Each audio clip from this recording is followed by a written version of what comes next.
call this meeting to order, and we'll start with the roll call. Sure. Chairperson Jason Byrne.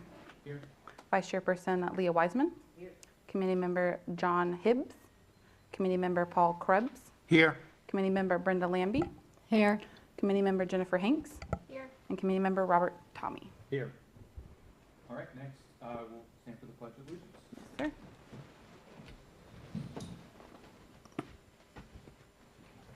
I pledge allegiance To the flag of the United States of America and to the republic for which it stands, one nation, under God, indivisible, with liberty and justice for all. Okay, are there any agenda changes? Not that I know of. Okay.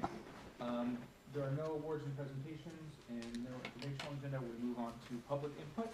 I will recognize Mr. Rob Schellenberg. If you're ready. I am. So I'm here. So I've been emailing with Michael, so thank you. So I've somehow kind of gotten in a position where I'm just asking questions for some pickleball members, a Trotwood pickleball course. So there've been some different plans over the last 12 months, 18 months. So I originally planned to come here to kind of learn what the recent plans are, and develop questions behind that for the future of both the tennis courts and the pickleball courts that are there. So that's why I'm here. So I'm happy to come up again after there's a presentation if these guys have anything else to say. Is that going to be part of the presentation today? Okay. All right, that'll come back up if Yes. nothing's addressed. Okay, thanks. Okay. Next, we'll move on to the consent agenda item, which is to approve the previous meeting minutes. Everybody has had a chance to review those minutes already. Is there a motion to approve the minutes? Or I have a problem with it, but I really guess that's what I meant. But when they say consensus, I always thought that was I, or if it's a vote, it just, everyone liked, but we never really voted on having the extra meeting, people just kind of talk. So that's the only thing that I thought, maybe you could disagree with me, but otherwise. So usually when we note consensus is that we understand that majority of the board wants a certain topic. It doesn't necessarily have to be a full vote in relation to giving. Are you talking about the portion of when you asked for the special meetings, correct? Just to add one meeting this year since we missed a meeting. Yeah, my understanding was that majority of the board was okay with it keeping to the 3 and then starting next year with the 4th. And so that's the reason why I said the consensus. I can change it to like majority if you'd like in the sense of wording wise. I wondered for future reference. So. You're good. I mean, if you. I don't think it would change because if you voted, I think that we voted down, so it doesn't really matter. But yeah, I'll vote. I just lost my words. I hate that. Just put it up on X, accepting the minutes. Okay. okay, do we have a second? Second. All right, all those in favor? Aye. Aye. All those opposed? Okay, the previous meeting minutes are passed. Okay, moving on to the regular agenda, we have the Parks and Rec budget overview.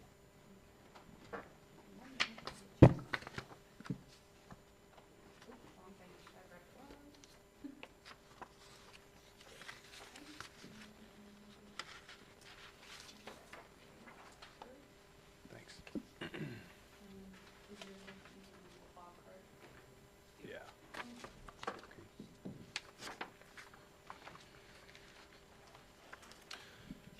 Good evening.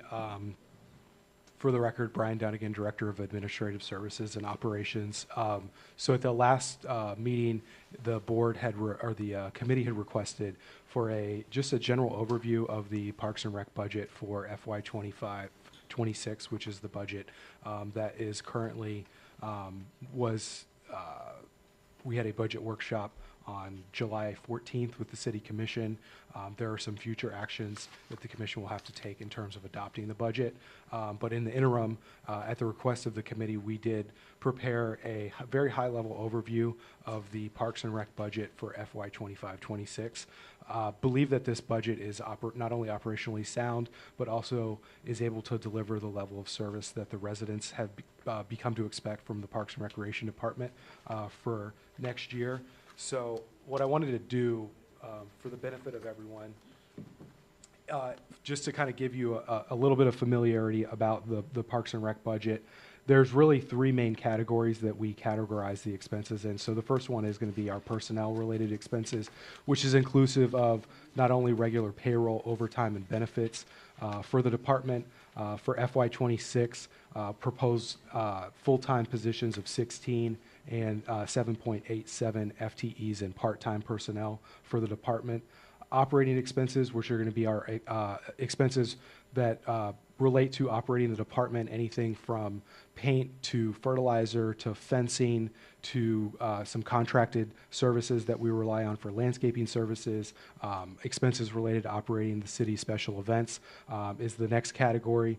And then the last category that you would see are capital expenses, which are one-time purchases that are not reoccurring expenses, such as major projects, initiatives, equipment, things of that nature. So the first two mechanisms, or the first two funding buckets, if you will, or expense buckets rather, the personnel and operating, just so everyone's clear, those are funded through your ad valorem revenues, which are your property taxes, and in addition to revenues that are generated from user fees and or sponsorships for city special events. User fees would be the fees that people pay the city to use the facilities, the public facilities, whether that be renting a pavilion, an athletic field, paying the city for a contractual obligation as a youth sports group, or a membership fee at the senior center or therapy pool. And then the capital expenses are funded through a couple different combinations, but typically there'll either be appropriations from fund balance from the previous year that fund those capital expenses, or other governmental funds such as your parks impact fees. So just kind of give you all a lay of the land as we get into this discussion as it pertains to those three different categories of expenses for the department. If we go to the next slide, this is a very high-level overview comparison from FY25, which is the year that we're in right now, that ends on September 30th, to the proposed budget for FY26, which commences on October 1st, 2025. The payroll, personnel-related expenses, we do have a slight reduction in that expense by approximately 7%. That was achieved through a little bit of organizational restructuring of the department. So that expense, that is good news. Typically, obviously, personnel expenses for any government entity is going to be our most expensive reoccurring cost. So we are pleased that we were able to actually reduce that number in our proposed budget for FY26.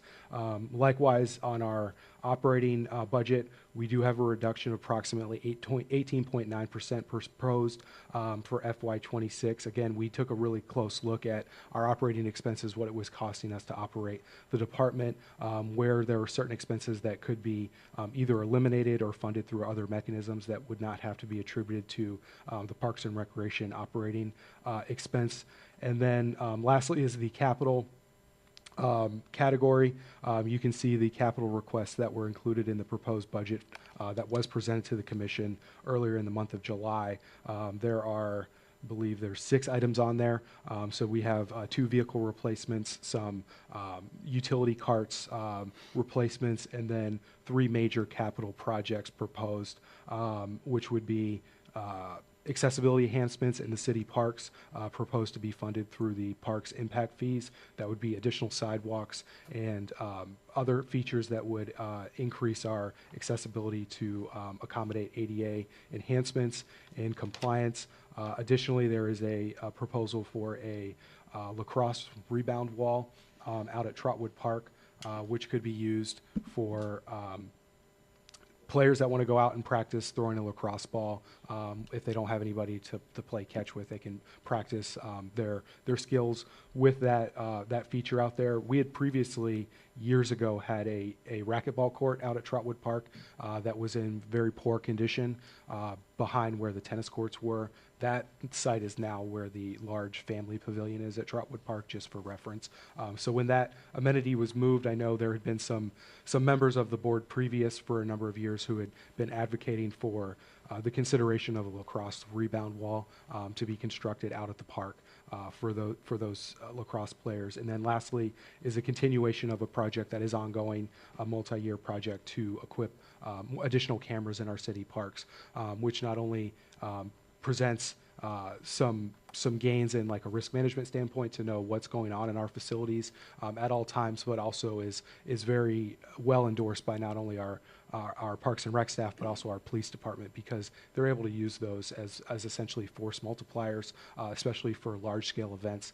At Central Winds Park, we currently do work with the Sheriff's Office to deploy mobile temporary cameras for large events at Central Winds Park, July 4th and the Highland Games being the main two. But again, we would be able to have these cameras at some of our facilities year-round for all of the events, whether it's the big events like July 4th or Highland Games, or even the smaller events like some of the Christmas events that were holiday events we have at Central Winds and the Hometown Harvest event. So with that, you can see there is a significant reduction in all three of those categories for FY 26 that's proposed. Again, we do think that this proposed budget is operationally sound. It does allow our employees to have the resources needed in order to have them be able to do their jobs on a day-to-day basis and provide services to our residents.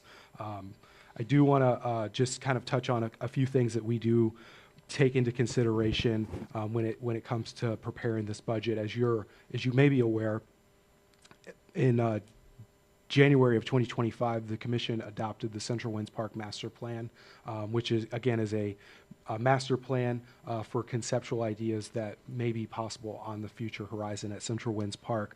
It is somewhat premature to begin funding specific projects without a more in-depth conversation involving the Commission to gauge their interest in some of those ideas, particularly as it pertains to building out Central Winds Park and some of the future amenities there.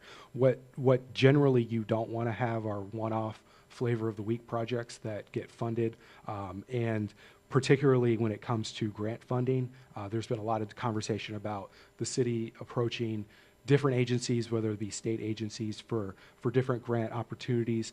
Typically, those grant opportunities do need to be very well, your grant opportunities are available to you if these projects are clearly defined in your city's not only comprehensive plan, which our Parks and Recreation and open space element was done in 2021, but it also does need to be incorporated into a larger strategic plan that's adopted by the Commission, so that these agencies that you're applying for funds through know that your governing body, if you will, is supportive of these initiatives, that there's adequate funds to be able to match a lot of these grants, and it's not just a one-off pet project that you're asking some outside organization for funding. With that, a couple really exciting updates. Focus areas for FY26 within this budget is some increased training in our staff, our Parks and Grounds crew. We are going to be licensing additional staff to be able to be licensed state fertilizer and pesticide applicators through the Florida Department of Business and Professional Regulations. Right now, we only have one person on staff that is certified to apply a lot of those chemicals to the athletic fields at Central Winds Park and other areas. So we are looking at increasing, obviously, our depth in that area and investing in additional staff training.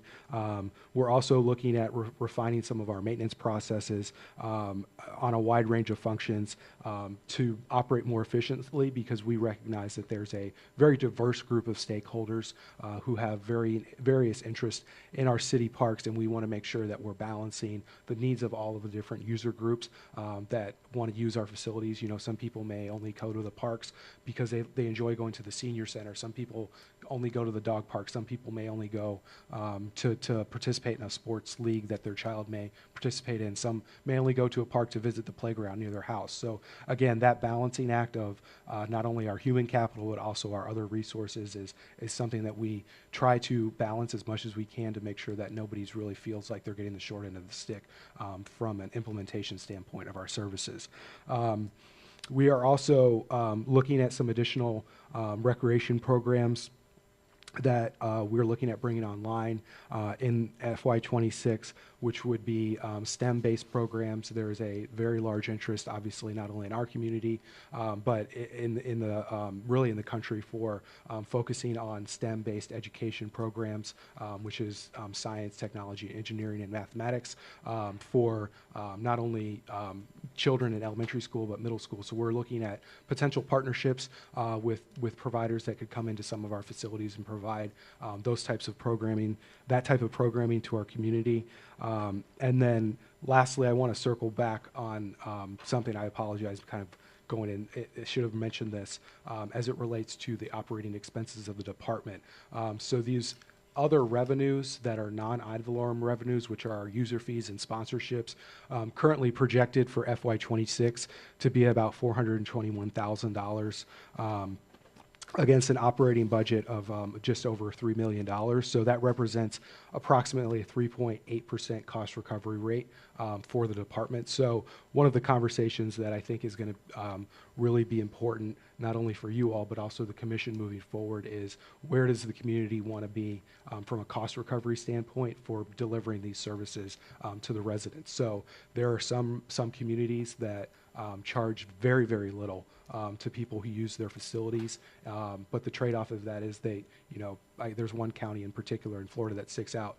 They have the highest property taxes in the state, right? So trying to find that happy medium that the community feels like they're getting value for what they're paying for, but also recognizing that there are opportunities to charge users for some of these services and recoup some of those costs. Where, from a percentage standpoint, where do you all want to be? Where does the commission want to be? And then how do we, if there's a desire to increase that number, that cost recovery number from a 13% and change recovery rate to something higher that's more in line with industry standards, how do we get there? Is a conversation, as well for the future. So with that, I'll turn it over to you all if you have any questions specifically on the budget. I have a couple of things.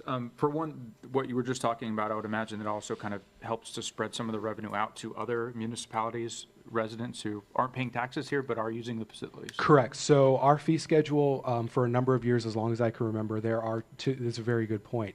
There are two different fees for almost everything that we offer: pavilions, senior center memberships, therapy pool memberships, field rentals. There is a Winter Springs resident rate, and then there's a non-resident rate. And typically, what you're going to see is the non-resident rates are higher for use of those facilities and services that we offer. Okay. I had a couple other questions. One, with the reductions that you saw, was that a request from the commission to reduce by a certain percentage, or did? No, Okay. that wasn't a request from the commission. That was, we do have a zero-based approach to budgeting, so we don't just roll numbers forward year over year and tack on a percentage increase based on CPI.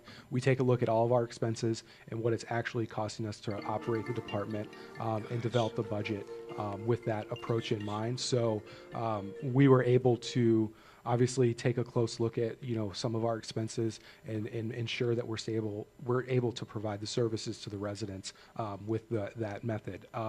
So again, we don't have a mandate from the commission to reduce, but I will say, to the broader point of the city's budget overall, we were able to balance the budget that was presented to the commission.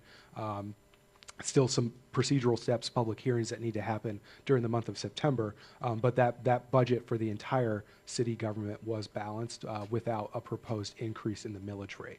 Okay. And I have one more question about the cameras. Yes. I'm curious, are those actively monitored, or are they online? No, they're not online. So we do have cameras at city facilities currently. They're monitored as needed. There are some staff that have access to view cameras when needed. Some staff do keep a second monitor open, and they're able to look at cameras in real time. And if something, obviously needs to be addressed, they can address it. But you can access them remotely. It's not just for recording, basically. Yeah, we can access them after the fact and go back and look. But yeah, we are able to look at them in real time Okay. as well. Just food for thought, I wonder if they could somehow be used to measure utilization of facilities, automatically. I'd have to look into that. So the cameras that we're looking at, I don't believe comes with that type of technology. There are a lot of AI-driven technologies that, can take a mass crowd and look and analyze, based on what that camera's picking up about how many people are in a space of, 3 acres for like a large event. The camera system that we have does not offer that capability. But again, that technology is It just is might be rapidly interesting, because I know we evolving. often Yeah. have questions of how much of a certain pickleball Right. court or tennis court is used.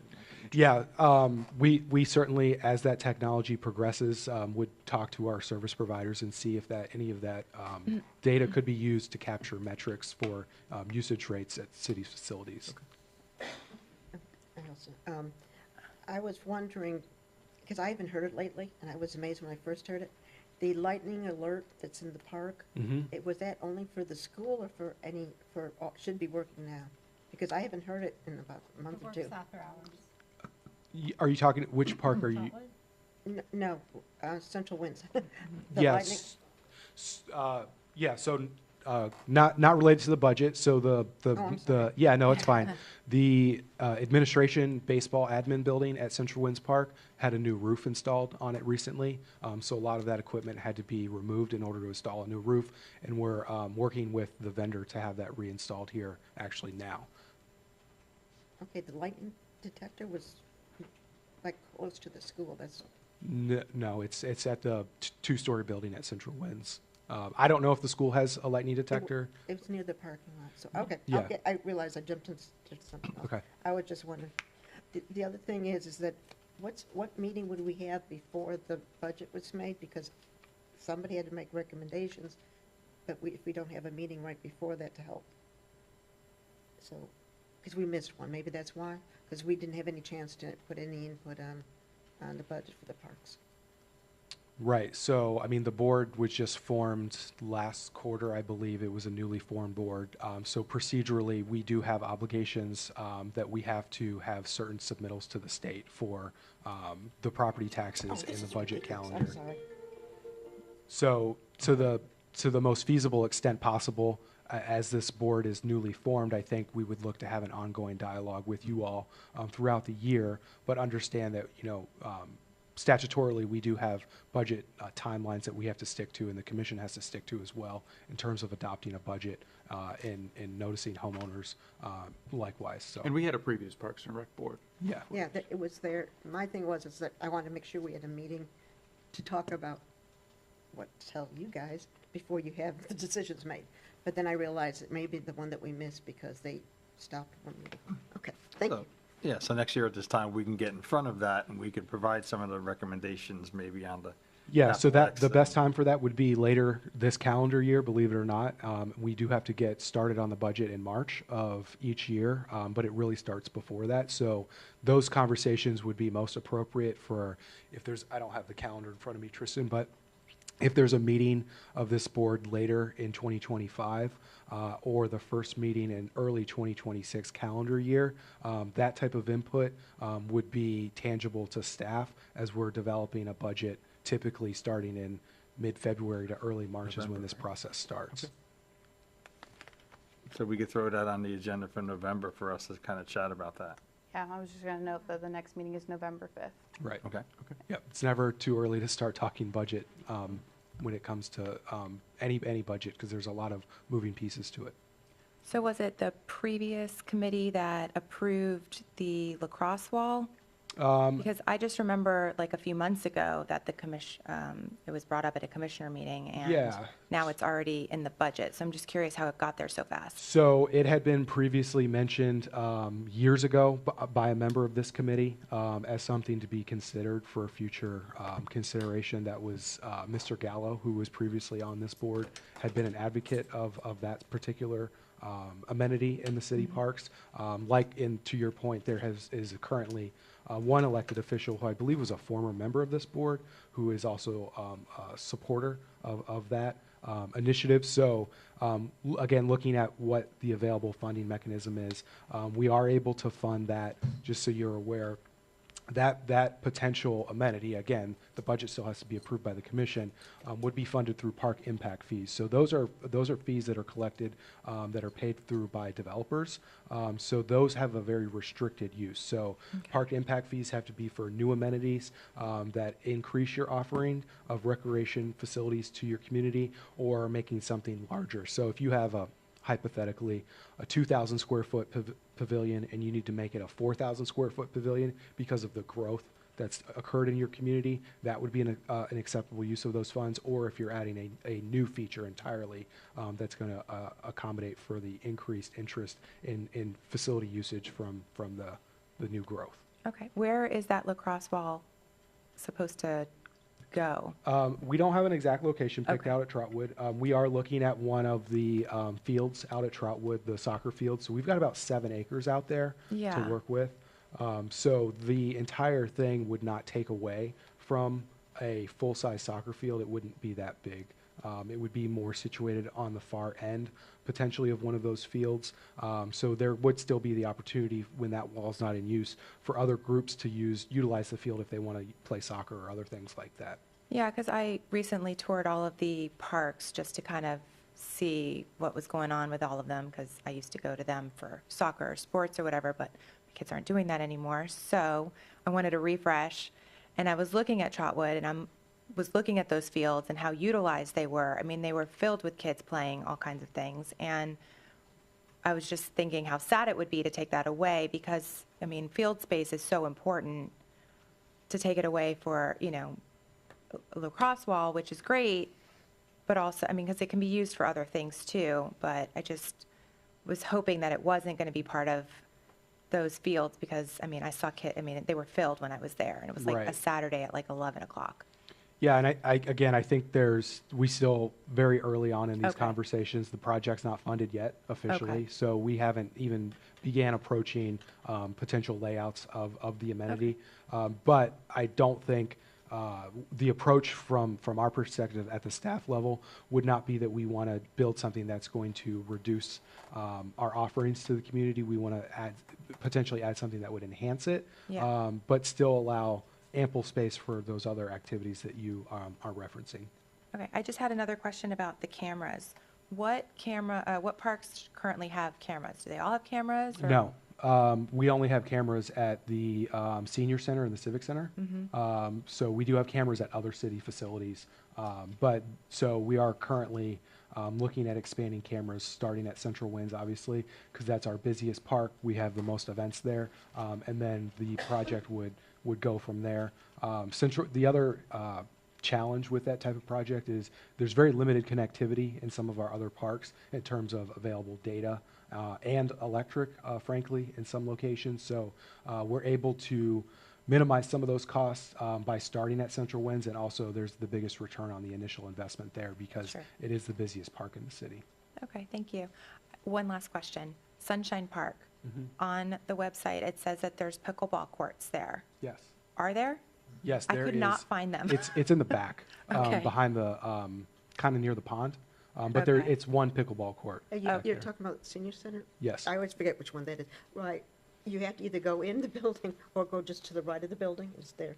Okay, I could not find them. Go through the pool tables. I was like, Yeah. should we cross this off? Oh, okay. No, it's there. It's Okay, there. I was just curious. Thank you. It's a big secret though, because a lot of times it's not used. Okay, any other budget-related questions? I got a couple of quick ones. Sure. The LAX wall, I would assume that a kid could kick a soccer ball against it too, right? Yes. You could use it for multiple Yeah, things. it could be used for things Okay. other than lacrosse. Soccer is another one Volleyball. that's Tennis volleyball, practice. tennis. Okay. We would have to figure out, obviously, tennis would be interesting because of the rebound, right? If it's, what type of surface is it going to land back on for the return? So those are all things that we're going to have to work through. But yes, it would not be exclusive to just one sport. It could be used for a variety Okay. of things. And that training that you talked about for the maintenance team on fertilizer, is that part of the original operating budget that you have? Yes, so it is in our operating budget to provide educational materials and pay for testing for additional staff. It is included in our training budget Okay. for FY '26. You guys are running lean and mean. Yes, I will tell you, I've, just so you are all aware, I've worked for the city for almost 20 years, spent almost 18 years in the Parks and Recreation Department. Recently took back over the executive oversight of the department. We do have a very, very lean department in comparison to some of our neighbors, and I feel like we do an excellent job of providing the services to the residents.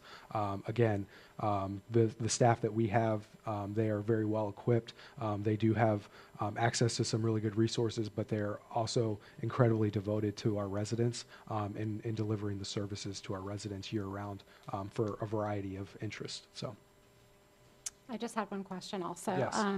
As far as the wall itself, it seems like a really expensive wall. Is this based upon a budget that you've already got from different people that can come out and do it, or is this based upon other walls that have been built for this purpose? no, so this, we have not compared any actual cost yet. We do have our Facilities and Capital Projects Director is also a licensed general contractor. So he's been involved in a lot of the capital improvements to the city parks that you've seen in the last few years, building docks and renovating other facilities and things like that. So that number, he was the one who came up with that number. Keep in mind, there is going to have to be engineering involved with this. It's not something that we can just go out and build with the guys. So this is something that'll have to have engineering. That is, obviously something that is important. We need to make sure that anything we build is structurally sound and safe for the community. So there are some expenses that are not, construction-related expenses. There'll be pre-construction related expenses relating to this amenity. And I have a question that's more staff versus budget, but I think you have the answer more than anyone else would. Is there who do you go to if you're saying, does this pass ADA rules? In terms of a specific facility or Spot talking about to- citywide? Yeah, because the parks, we don't even have a full map of any of them. I was trying to get that. But yeah, because I noticed that a lot of times things have been built that they can't pass it. Yeah, I mean, so we do not have, the city does not have a designated staff person that is a standalone ADA coordinator on staff in any department. So that function is really incumbent on everybody within as an aggregate function. So our capital projects and facilities director would be responsible for making sure that the newer amenities that are being built are ADA compliant. For example, there's a new pavilion out at Trotwood Park, I believe, that is almost ready to be opened. I think we're just waiting on a couple of site furnishings to come in. So he's responsible for making sure that project is ADA compliant, that there's a sidewalk that connects that amenity to ADA parking. Okay. Now, that being said, there are some amenities that were built 20, 25 years ago that are lacking sidewalks. And to that point, that's part of what you see in this budget is some increased investment in increasing our accessibility components to some of those older features in our parks to ensure Sometimes they're right next compliance. to each other. Literally, the little one next to the big one. Sidewalk goes here. 2 feet of sidewalk and go there would have solved that problem. That's what I find kind of weird. It's just a little sidewalk. We're not talking about a humongous thing. Who was the person that you mentioned, though? I'm sorry. Our Facilities and Capital Projects Director, Name? Len Hartman. Thank you. Okay, any other budget-related questions? Okay, and just one point, this committee would not approve any budget, this committee would make recommendations regarding the budget. Okay, moving on to the next item is the Parks and Trails update.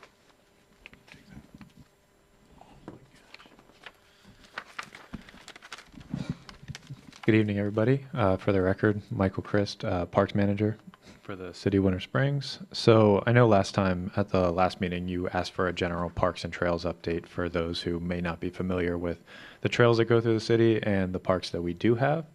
So I did a general overview of the inventory we have of the public parks, recreation facilities, and open spaces. As you can see, they are scattered throughout the city, with the main parks being Torcaso Park, Central Winds Park, and Trotwood Park. We do have Fruitwood Park, Winding Hollow, Ranchlands, Sunshine Park, Sam Smith Park, the Bear Creek Nature Trail, and various parks scattered throughout. So we have a a big group of parks that we take care of here. And then here's the overview of the trail that does run through the city, where you can see that it goes up past Soldiers Creek, goes through. This is actually an old map of it that Seminole County had, but that purple line does now connect all the way through and does go through to Oviedo. Yeah, yeah. And then I know one of the questions was about 419, and this is the trail that was added recently in 2021. So I did have a site map of the project that was approved and done in 2021 that connects from Edgemond to up to Lair Elementary for the trail. So you can see the original here where there is no trail. Oh, I guess not. Oh, sorry, I did them backwards. So the trail is now in here, where you can see the project started, where it says New Trail by Seminole County, and does follow down 419 all the way to Lair Elementary, where it crosses and picks up, connecting the Cross Seminole Trail. Did you have any questions about this project or anything? I know the question was about trail connectivity from Edgemond area to across. So there is that one crossing at Lair Elementary that can get you across to the trail. Yeah. I was going to ask if there's any connectivity to that trail near the Highlands, somewhere to get in there. Because it goes by the park, right? It kind of meanders around the park. But behind it, there's woods, at the end of the baseball field park. There's a little bit of woods, and all you gotta do is go through that little bit of woods, and you're in the Highlands, and then you can connect all the way through instead of crossing 419, Right. or even where I live, going across 1792 all the way to Big Tree Park, and then going back over 1792. So if you can go back, I mean, the improvement's fantastic. That in itself is great. keep going. Because that's the way You don't I have go. the So, slide of the. And these are all the county trails? Yes. Seminole County. So in 2021, this map does not show all the trails in the city, but this map was actually taken from the Parks and Recreation and Open Space element of the comprehensive plan update. There was a part of that that comp plan update that did address conceptual trails throughout the city.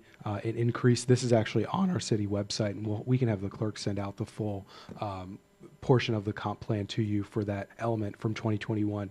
So there were some conceptual trails that were discussed. I'd have to go back and look specifically for the Highlands. I know there were a lot of different ideas that were put on there. And again, one of the things I think just from a pragmatic standpoint that we need to look at is there were a lot of conceptual trails I remember seeing put onto that that element of the comp plan.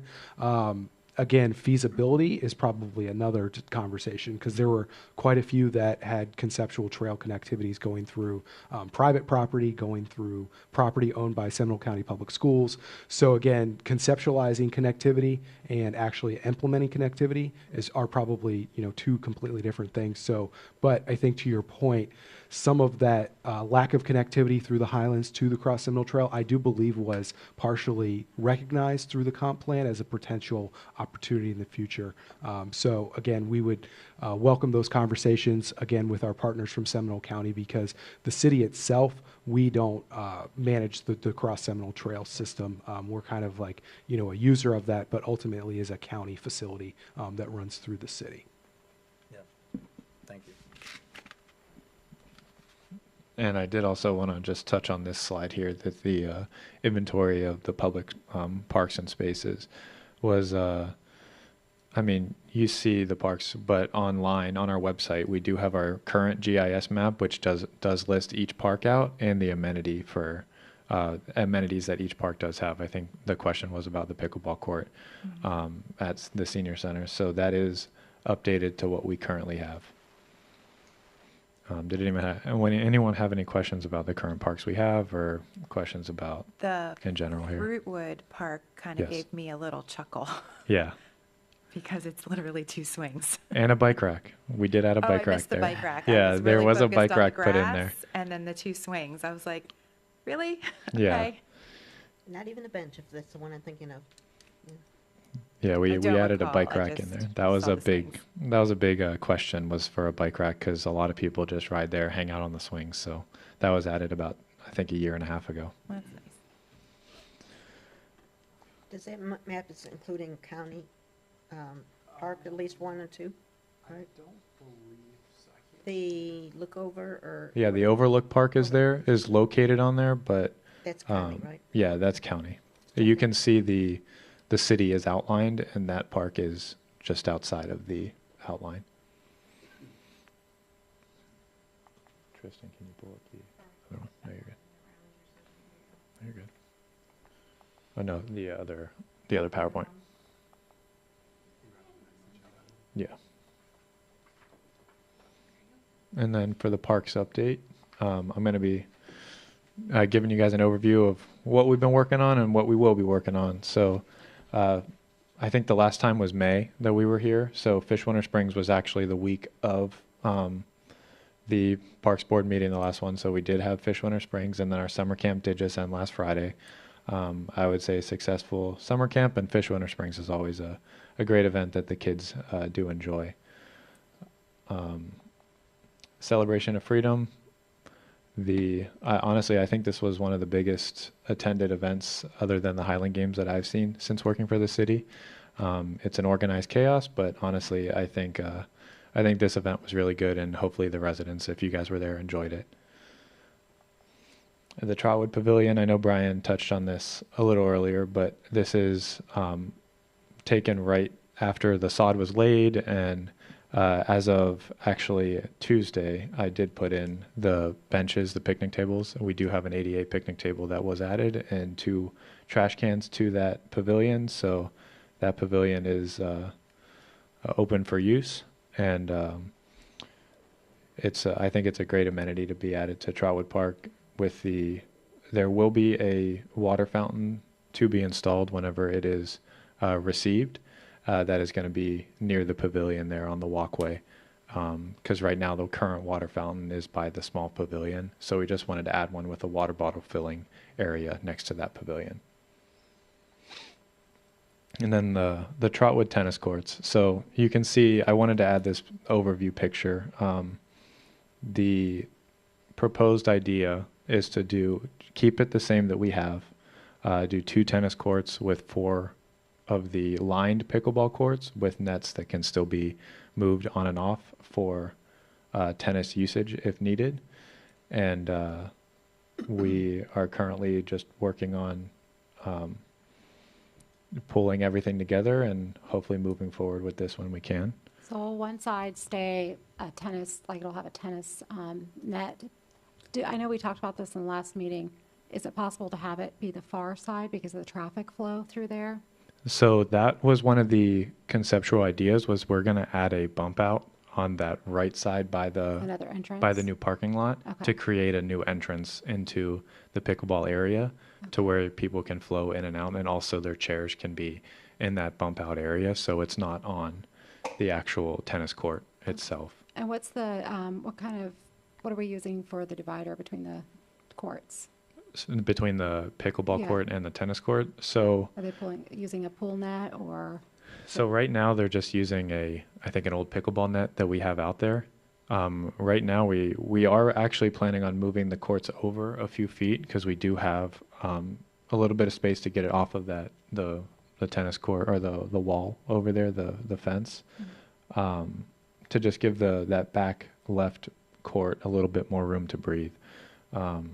But currently there was no plan for a divider between the courts, between tennis and pickleball. And I also mentioned that because I know the pickleballers, from my experience, really like that shade from those trees. They tend to sit out. There's a lot of them that sit out there. I play tennis, but they are usually on the tennis side because that's where all the shade is. And when you're playing tennis, you're not really sitting out.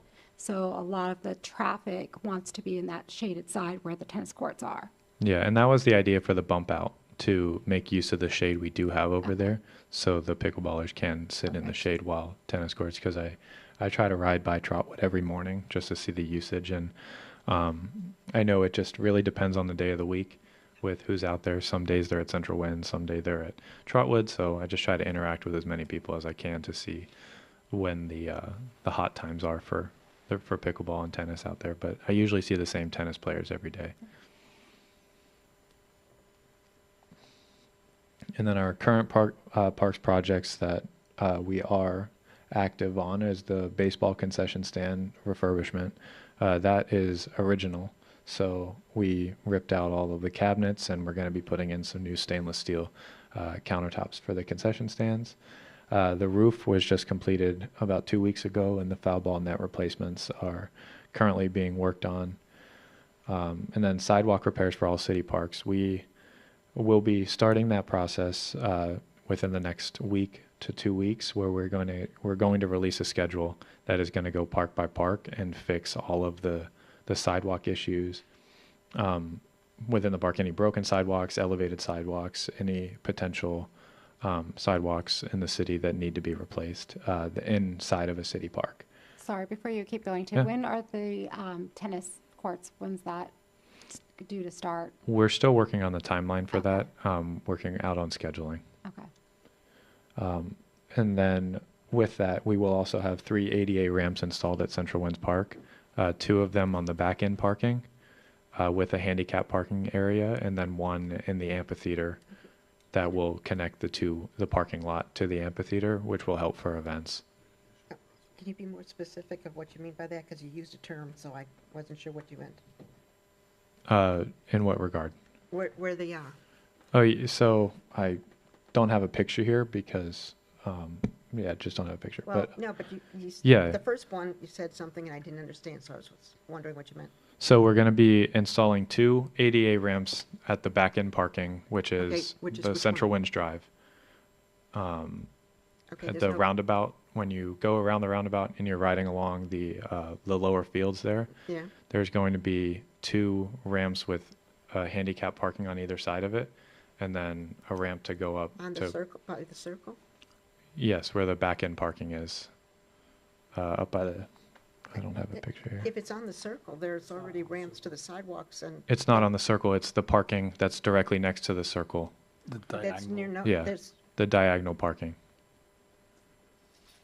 so it's on the street parking they added later? Yes, exactly. We're adding 2 ramps there, and then 1 at the baseball field parking lot. We're adding 1 across the amphitheater and doing a ramp that will connect the second row of parking at the baseball fields to the amphitheater with a pedestrian crosswalk going across the road. Okay, so you really mean curb cuts then, right? Well, it's a curb cut with a ramp. So we have to make sure that the ramp is ADA accessible with the correct slope so that it is going across the road with a pedestrian walkway and then a ramp that will connect the sidewalk on the other side of the road there for all 3. And, because ramp is usually something different, that's why I'm just checking. Any other questions about the sidewalk repairs for the parks? Are they gonna add any more, like, as I said, a lot of the places like water fountains and stuff, if you can't get to them unless you can walk up a step. Are they gonna add a little bit? Because some of it's only a few feet, or are they just only repairing what's there? No. So the project that Michael's referring to on the 3rd bullet point, sidewalk repairs for city parks, there was, the city commission approved a award of a contract to a vendor, was that about a month ago, for repairs to the existing sidewalks, as Mike mentioned, to mitigate the hazards that are out there, any trip hazards, broken panels, raised panels of those sidewalks. The additional new sidewalks outside of the 3 areas that Mike's identified at Central Winds are part of the, again, proposed budget for FY26 on that capital list. The ADA enhancements, that is part of the proposed budget for FY26, is additional sidewalks for increasing connectivity to some of those amenities.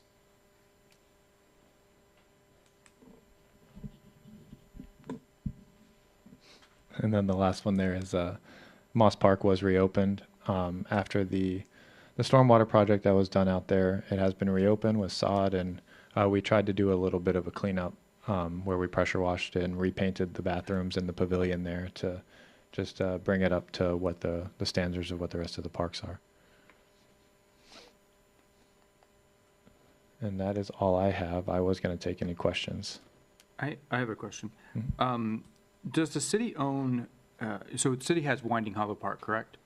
Does the city own the land between Winding Hollow Boulevard and Mockingbird Lane? Yes. So there's a dirt trail that runs from one side to the other. To me, that's a really good opportunity to potentially pave that, to make that a really good connectivity between those neighborhoods. Yeah, so I think we would need to evaluate that from a transportation standpoint. If we were going to pave that as like a road, I'm not sure. Not for a road, but I Yeah. mean for bikes and pedestrians. Yeah, so there's been very. There's a lot I'm of going things to answer this as carefully as I can without taking a side. So there have been some residents in the past that live in Winding Hollow who would prefer that area not to be maintained, frankly, to let it grow back to more of a natural state because they don't want people cutting through their neighborhood from the end of Alton Road. But I would also really caution us from adding any more impervious surfacing to anywhere in that portion of the city, particularly Winding Hollow, but also that the end of Alton Road, Lido, Mockingbird area is very prone to flooding. So any new, even if it was just a path, like a paved cart path, that would add additional impervious surface to that area, and there would be some pretty serious stormwater considerations that I think we would need to take into account there. Not to say that it couldn't be done, but again, I think, given some of the challenges that areas face historically with some of the storms the last few years, we would definitely want to take that into account before we paved that and turned it into like a bike Could I path give or you a sidewalk. History on that. It was going to be an emergency exit because we only had one entrance, but then they decided it couldn't be because when it goes bad there, you're talking about high amount of water and intense water going through there, so that's why they moved it to the other part, to the back instead of the side. So I know someone studied it at one point and said it wasn't good, but if they maintain it low enough, I see bikes going through there all the time. Yeah, there is a fair amount of people that probably on a day-to-day basis that do use that to cut through the Alton neighborhood to Winding Hollow Boulevard and then probably to 434. Yeah, again- I've used it myself. It can be a pretty rough ride, at least. Yeah. So again, we've heard both sides of that conversation historically. We've had people who desire to have an increased level of maintenance of that area and more stable on a consistent basis. But we've also heard, some residents that live in Winding Hollow who don't want anybody cutting through. Even, obviously they're not in a gated community, but yeah. So I mean, I would think it'd behoove us to make city parks more accessible rather than less accessible. And besides parks, the other part of this committee, I think, is general trail connectivity and making things more bike and pedestrian friendly. A lot of those neighborhoods don't connect, and it would be, yeah. I don't know, finding ways to connect, which would be important, I think. Yeah, because the emergency exit in the back was originally a road, and all neighborhoods said, no, it's be a cut through for people speeding through our neighborhoods. But that, you still have emergency, but it's also pedestrian sidewalk there.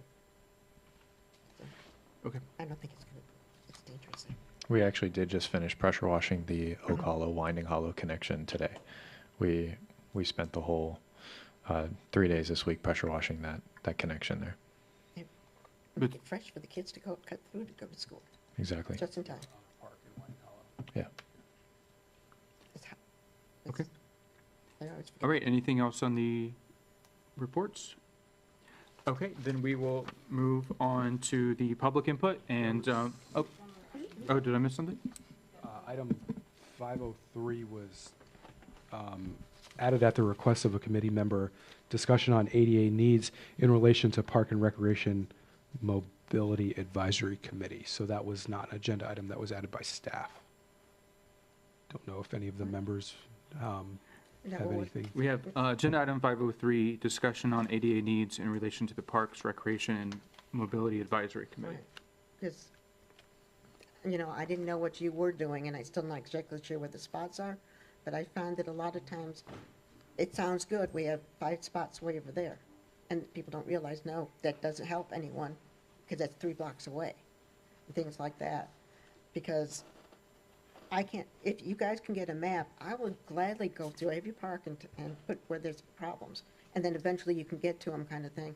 But I was told there's no maps. And I'm like, if you don't have a map, how do you know what's next to what? Is that something that we could get for the next meeting, to have a map of the parks and the ADA, the parking spots and sidewalk cuts? Yeah, Grant? we could provide an inventory of the parking lots, and the number of spots, And locations. that are designated with locations. To the broader point on maps, I think there was an expectation of more of an interactive map that was something that was produced as part of the Central Winds Park Master Plan back in the fall winter 2024. Is kind of an interactive tool where a user could click on a particular city park and see, click on the map and see the available amenities. That is something that we are currently looking at trying to develop citywide for the entire park system. And it's something that is in process with our IT department and our GIS division. So I don't have a timetable on when that tool would be able to go live, but it is something that So- we're looking at. There's no maps, but therefore, when you design each area, they're like isolated. And then sometimes something very simple to make it easier for someone in a wheelchair can't be done because you just don't notice it. I mean, they made maps for the big plan and everything, but it's like Trotwood Park doesn't get a plan like that. So, Correct. And it's big. So, Yeah, so we have no map. Yeah, and we also paid for that service to be done by a consultant to the tune of over $100,000. So there's quite a bit of work that goes into creating those tools.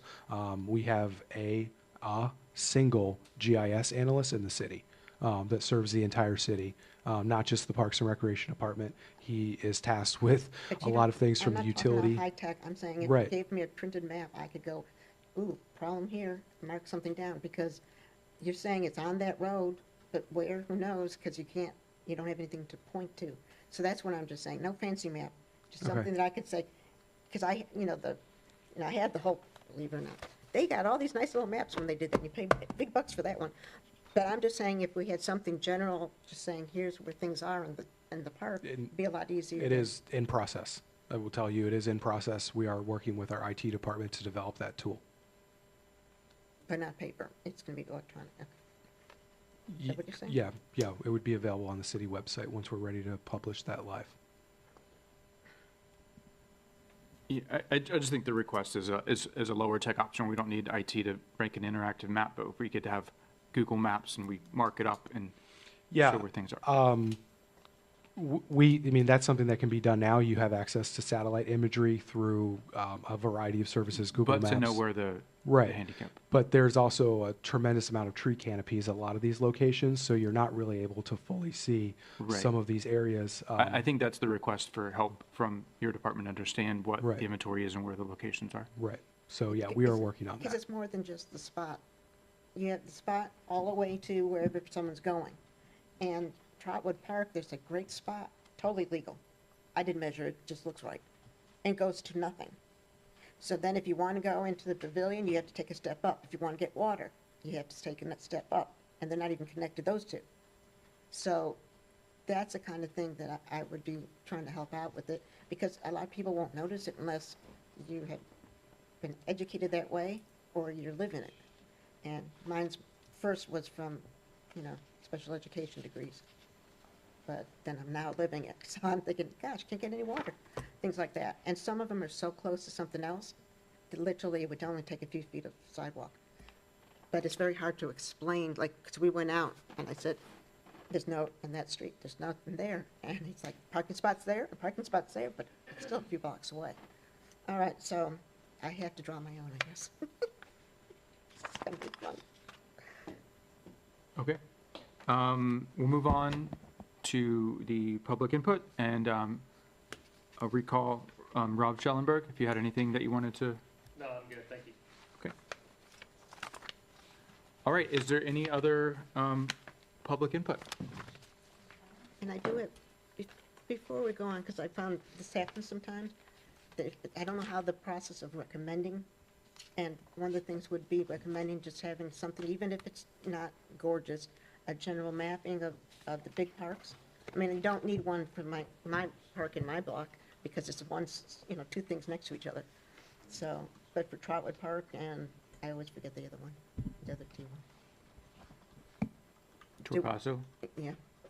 Do we need to, do we have to actually vote for something to get it passed up to the commission, or how does that work? It depends on what you're asking for. I think, listening to the comments from the board this evening, I think staff has a clear understanding of what the expectation is, and I don't think that that would be something that requires commission action. So, I think I understand what you're looking for. I think Mike does as well. We'll work on those items and bring them forward once they're complete in terms of the maps. I don't think it would rise to the level of a recommendation to the city commission. Yeah, I appreciate that. It's sometimes hard to visualize when Right. we use like, oh, it's over by this, yeah. Thank you. Okay, if there's no other public input or any other discussion, we will adjourn the meeting.